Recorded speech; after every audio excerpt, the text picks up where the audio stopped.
شریک له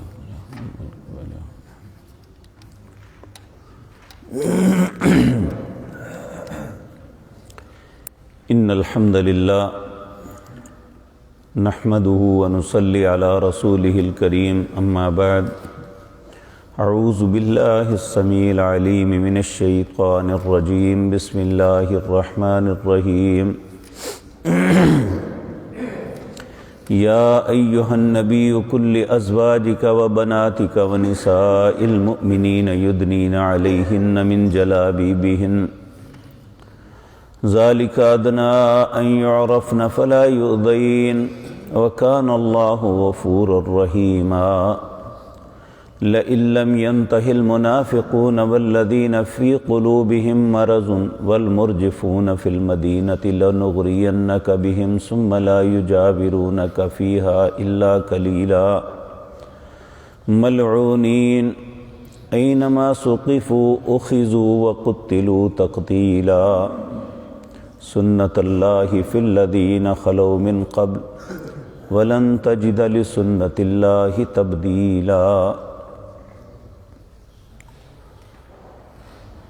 حضرات محترم،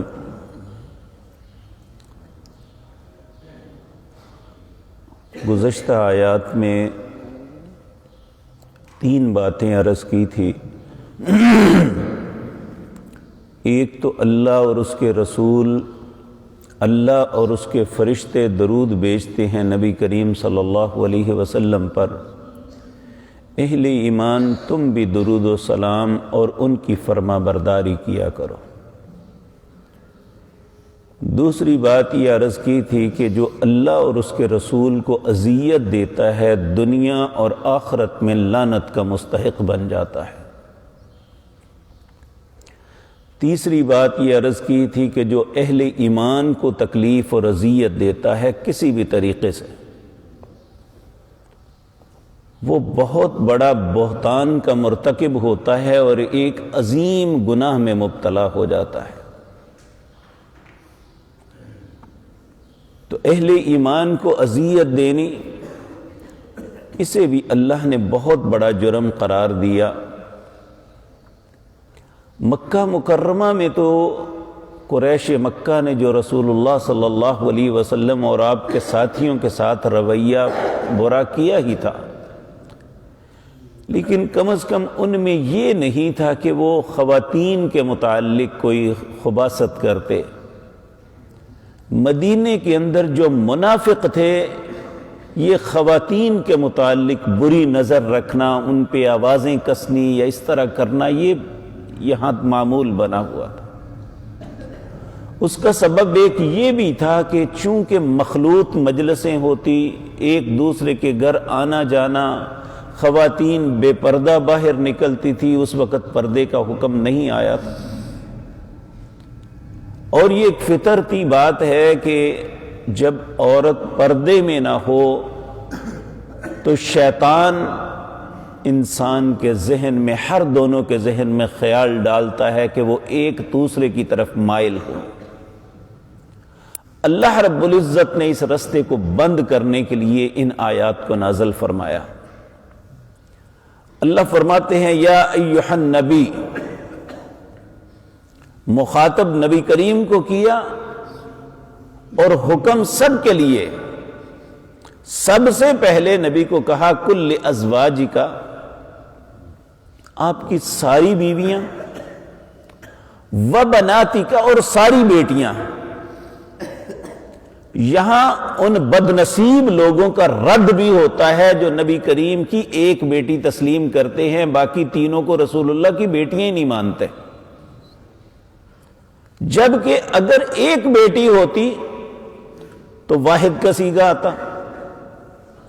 یہاں جمع کر کے یہ بتایا گیا کہ نبی کریم کی ایک بیٹی نہیں، کئی بیٹیاں ہیں۔ بعض لوگ کہتے ہیں کہ چونکہ رسول اللہ صلی اللہ علیہ وسلم امت کے روحانی باپ ہیں تو وہ بناتکا سے مراد امت کی ساری بیٹیاں ہیں۔ اگر یہ بات درست ہوتی تو پھر آگے وَنِسَاءِ الْمُؤْمِنِينَ، مومنوں کی عورتوں کا نام نہ لیا لگ جاتا۔ اس لیے تینوں کو الگ الگ جگہ پہ رکھا، نبی کی بیویوں کو، نبی کی بیٹیوں کو، ونساء المومنین، پوری دنیا میں جو ایمان کا دعویٰ کرتے ہیں ان کی عورتوں کو۔ وہ رشتے میں کسی کی بیٹی ہے، کسی کی ماں ہے، کسی کی بہن ہے، پھپھی ہے، خالہ ہے، کوئی بھی، سب کے لیے حکم دیا جا رہا ہے، یا ایھا النبی قل لازواجک وبناتک ونساء المؤمنین یدنین علیہن من جلابیبہن۔ بڑی بڑی چادریں لے کے ان کو اپنے سر سے لٹکا لیا کرو۔ کیوں؟ ذالک ادنی ان یعرفن فلا یؤذین، یہ تمہارے حق میں بہتر ہے کہ پہچان لی جاؤ کہ یہ خواتین ایسی نہیں ہیں، یہ شرافت والی خواتین ہیں، یہ کوئی شو پیس نہیں ہے دنیا میں کہ جو مرضی انہیں دیکھے اور چھیڑے۔ پچھلے دنوں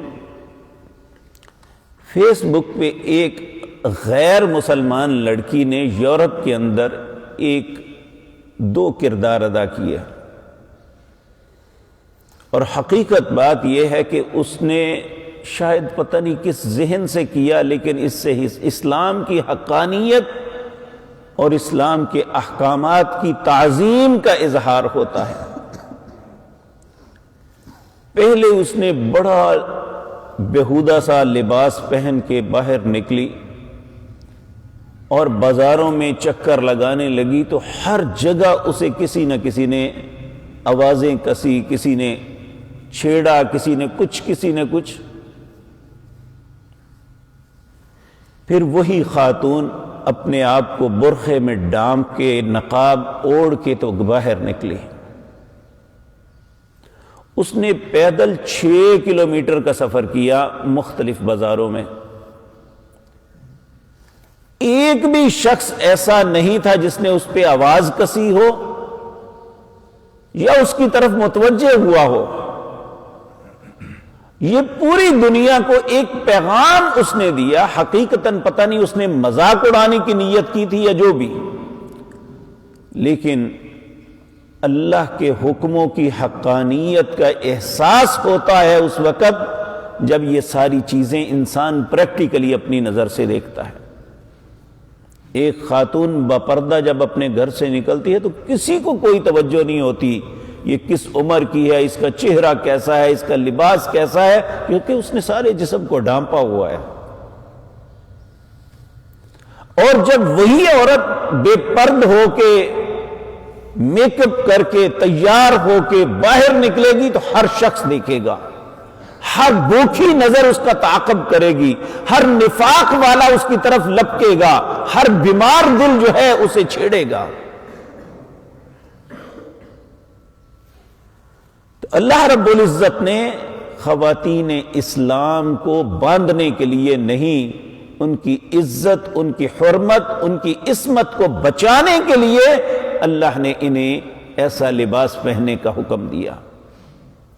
یدنین علیہن من جلابیبہن، بڑی چادریں اپنے سر پہ ڈال کے اوڑھ لیا کرو۔ کیوں؟ ذالک ادنی، یہ تمہارے حق میں بہتر ہے، ان یعرفنا، کہ تم پہچان لی جاؤ، فلا یؤذین، تمہیں کوئی تکلیف نہ دے۔ وَكَانَ اللَّهُ غَفُورٌ رَحِيمًا، اور اللہ بڑا بخشنے والا مہربان ہے۔ اب ان کو کہا تم نے اپنے آپ کو محفوظ رکھ لیا، اب اسلامی حکومت کی کیا ذمہ داری ہے؟ اپنے نبی کو کہا لَإِن لَّمْ يَنْتَهِ الْمُنَافِقُونَ، اگر ان پردہ دار عورتوں کو پردہ کرنے کے باوجود منافق لوگ باز نہ آئے ان پہ آوازیں کسنے پہ، ان کے ساتھ چھیڑ خانی کرنے پہ، ان کا تعاقب کرنے پہ باز نہ آئے، وَالَّذِينَ فِي قُلُوبِهِمْ مرض، اور بیمار دل جو ہے وہ بھی اگر انہوں نے ایسا اپنا رویہ نہ بدلا، وَالْمُرْجِفُونَ فِي الْمَدِينَةِ لَنُغْرِيَنَّكَ بِهِمْ ثُمَّ لَا يُجَاوِرُونَكَ فِيهَا إِلَّا قَلِيلًا، پھر ہم آپ کو ان کے پیچھے لگا دیں گے۔ اور بہت کم لوگ رہ جائیں گے جب ہر جگہ ان کا تعاقب ہوگا، ہر بد فطرت انسان کو اس کے کیے کی سزا ملے گی اور اسے ڈانٹ ڈپٹ ہوگی، تو پھر بہت کم لوگ رہ جائیں گے جو ایسی خباثت کریں گے۔ اور جو اس کے باوجود ایسا کرتا ہے، کسی با پردہ، با حیا، با عصمت عورت کو تعاقب کرتا ہے، اسے چھیڑتا ہے، اسے اغوا کرتا ہے، اس کے ساتھ ریپ کرتا ہے، ملعونین، وہ لعنتی ہے۔ پھر فرمایا اینما ثقفوا اخذوا وقتلوا تقتیلا، اسے پکڑ کے تشدد کرو اور اس کو قتل کر کے ٹکڑے ٹکڑے کر دو۔ جو انسانیت کی پاکیزگی کا ہی مخالف ہے، جو انسانیت کی بقا کی علامت عورت جو ہے، اس کے ساتھ ریپ کرتا ہے، اس کے ساتھ بدکاری کرتا ہے، پھر ایسے شخص کا جینا اسلامی سلطنت کے اندر یہ ٹھیک نہیں ہے۔ اور اتنی سخت سزا کی، اینما ثقفوا، جہاں بھی ہے پھر اسے پکڑ لو، خوب مارو، اخذوا وقتلوا تقتیلا، اسے قتل کر کے اس کے ٹکڑے کر دو۔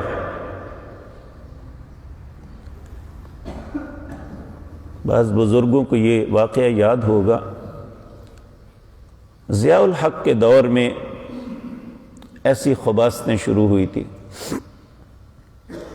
ایک معصوم بیٹا پپو، 3 لوگوں نے اس بچے کے ساتھ بدفعلی کی اور غالباً وہ بچہ مر گیا۔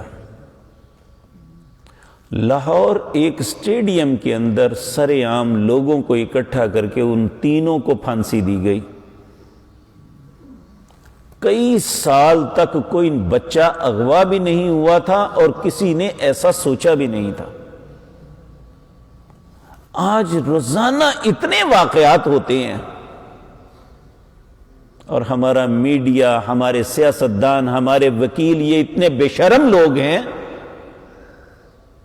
کہ اگر ڈاکو کو مار دیا جائے تو کہتے ہیں ماورائے عدالت قتل کر دیا گیا، تو روزانہ جو ڈاکو لوگوں کا مال لوٹتے ہوئے انہیں قتل کرتے ہیں وہ عدالت سے پوچھ کے کرتے ہیں؟ یہاں انہیں تو ایک لمحہ کے لیے بھی زندگی نہیں دینی چاہیے۔ اینما ثقفوا اخذوا وقتلوا تقتیلا، جو معصوم بیٹیوں کے ریپ کرتے ہیں، جو عزت دار عورتوں کے پیچھے آوازیں کستے ہیں، جو ان کو نکلتے ان کی زندگی کو تنگ کرتے ہیں۔ نبی کریم صلی اللہ علیہ وسلم نے جب اللہ کے اس حکم کو پورا کیا تو پھر آپ نے فرمایا تھا، ان قریب تم دیکھو گے ایک عورت حضرموت سے چلے گی اور بیت اللہ کا حج کر کے واپس پلٹے گی، اللہ کے علاوہ کسی کا ڈر نہیں ہوگا رستے میں۔ صحابہ نے تعجب سے پوچھا، فلاں فلاں قبیلے کے لوگ وہاں سے گزر کے آئے گی اور بچ جائے گی؟ آپ نے فرمایا کوئی اس کی طرف دیکھے گا بھی نہیں۔ دور کیا جانا ہے، جب یہ سعودی خاندان کی حکومت آئی آغاز پہ، اس سے پہلے حجاج کو لوٹ لیا کرتے تھے، اور وہاں ایک قبیلہ تھا جس کی سرگرمیاں بہت ہی حد سے بڑی ہوئی تھی۔ جب شاہ عبدالعزیز ان کا باپ آیا، اللہ نے اسے حکومت دی تو اس نے کہا حجاج کو لوٹا نہ کرو۔ انہوں نے کہا بادشاہ کہتے رہتے ہیں، ان کے کہنے کی کون سی بات ہے۔ اس نے صرف ایک دفعہ منع کیا، اس کے بعد اس نے بچوں اور عورتوں کو نکال کے سارے مردوں کو آگ لگا دی تھی، اور آج تک کوئی سعودی عرب میں کسی حاجی کو نہیں لوٹتا۔ تو یہ اللہ کی طرف سے ان بد نصیب اور بدبخت لوگوں کو پہلی بات تو لعنتی قرار دیا، جو با پردہ، با حیا، با عزت عورتوں کے ساتھ ایسا کرتے ہیں۔ ان کی بات نہیں، جو خود اپنی عصمت کو نیلام کرنے یا بیچنے کے لیے باہر نکلی ہیں۔ اللہ رب العزت ہماری بیٹیوں، ہماری ماؤں بہنوں پر رحم فرمائے، انہیں بھی سمجھ عطا فرمائے اللہ کا حکم ہی ان کے حق میں بہتر ہے، ان کی جان، ان کی مال، ان کی عزت، ان کی عصمت کی حفاظت کے لیے ہے۔ اللہ رب العزت ان باتوں کو ہمیں سمجھنے کی توفیق عطا فرمائے، اور خصوصاً ہم شہری لوگ اس معاملے میں بہت کوتاہی کا شکار ہیں۔ تو اللہ رب العزت اس کوتاہی سے ہم سب کو محفوظ رکھے۔ اقول قولی ھذا واستغفر اللہ لی۔